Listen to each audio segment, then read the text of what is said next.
Hi hello ಎಲ್ಲರಿಗೂ ನಮಸ್ಕಾರ. ನಾನು ರಶ್ಮಿ. ಇದು ಶುಕ್ರವಾರದ ಮಿನಿ ವ್ಲಾಗ್. ಶುಕ್ರವಾರ ಸಾನ್ವಿಗೆ ಸ್ಪೋರ್ಟ್ಸ್ ಡೇ ಇರೋದ್ರಿಂದ ಅವಳನ್ನ ಯಲಹಂಕಕ್ಕೆ ಕರ್ಕೊಂಡು ಹೋಗಬೇಕಿತ್ತು.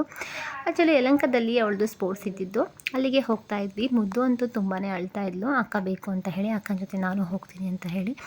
ಮುದ್ದುಗೆ ಅವ್ರ ಅಕ್ಕ ಇದ್ದರೆ ಸಾಕು, ಆರಾಮಾಗಿ ಇದ್ಬಿಡ್ತಾಳೆ. ಅವ್ರ ಅಕ್ಕ ಅಂದರೆ ತುಂಬಾ ಪ್ರೀತಿ. ಹಾಗೆಯೇ ನಾನು ಹೋಗ್ತಾ ಇದ್ನಲ್ಲ, ಅದರಿಂದ ತುಂಬಾ ಆಟ ಮಾಡ್ತಾಯಿದ್ಲು. ಅವಳಿಗೆ ಬಿಟ್ಟು ಅವಳನ್ನು ಬಾಯ್ ಮಾಡಿ ಹಾಗೆಯೇ ಫ್ರೆಂಡ್ಸು ಮತ್ತು ನಾವು ಇಬ್ಬರು ಒಟ್ಟಿಗೆ ಹೋಗ್ತಾ ಇದ್ವಿ. ಅಲ್ಲಿ ಹೋಗಿ ಸಾನ್ವಿ ಅವ್ರದ್ದೆಲ್ಲ ಸ್ಪೋರ್ಟ್ಸು ಹಾಗೆ ಡ್ಯಾನ್ಸ್ ಎಲ್ಲ ಇತ್ತು. ಅದನ್ನೆಲ್ಲ ಮುಗಿಸ್ಕೊಂಡು ಫ್ರೆಂಡ್ಸ್ ಇದ್ದರು, ಫ್ರೆಂಡ್ಸ್ ಜೊತೆ ಮಾತಾಡ್ಕೊಂಡು ಕೂತಿದ್ವಿ. ಪೇರೆಂಟ್ಸ್ಗೂ ಸಹ ಕೆಲವೊಂದು ಗೇಮ್ ಇತ್ತು, ಅದನ್ನೆಲ್ಲ ಆಟಾಡಿ ನೆಕ್ಸ್ಟ್ ಮನೆಗೆ ಹೋಗೋಣ. ಪಾಪು ಆಲ್ರೆಡಿ ಕಾಯ್ತಾ ಇರ್ತಳಲ್ವ, ಬಿಟ್ಟು ಹೋಗಿದೆ ಅಲ್ವಾ ಅಂತ ಹೇಳಿ ಮನೆಗೆ ಹೊರಡೋಣ ಅಂತ ಹೇಳಿ ಹೊರಟ್ವಿ. ಅಷ್ಟರಲ್ಲಿ ಸಾನ್ವಿ ಮತ್ತು ಸಾನ್ವಿ ಫ್ರೆಂಡ್ ಏನಾದರೂ ತಿನ್ನಬೇಕಂತ ಹೇಳಿದ್ರು. ಅದಕ್ಕೋಸ್ಕರ ಅಲ್ಲೇ ಬೇಕ್ರಿ ಇತ್ತು, ಅಲ್ಲಿಗೆ ಹೋಗಿ ಅವ್ರಿಗೆ ಏನಾದರೂ ತಿನ್ನೋಕ್ಕೆ ಕೊಡಿಸಿ ನೆಕ್ಸ್ಟ್ ನಾವು ಮನೆಗೆ ಹೊರಟ್ವಿ. ಈ ವಿಡಿಯೋದು ಫುಲ್ ಲಿಂಕ್ನ ನಾನು ಯೂಟ್ಯೂಬ್ ಚಾನಲಲ್ಲಿ ಹಾಕಿದ್ದೀನಿ, ಹೋಗಿ ಚೆಕ್ ಮಾಡಿ. ಫ್ರೀ ಇದ್ದಾಗ ನೋಡಿ. Thank you for watching. Bye, take care.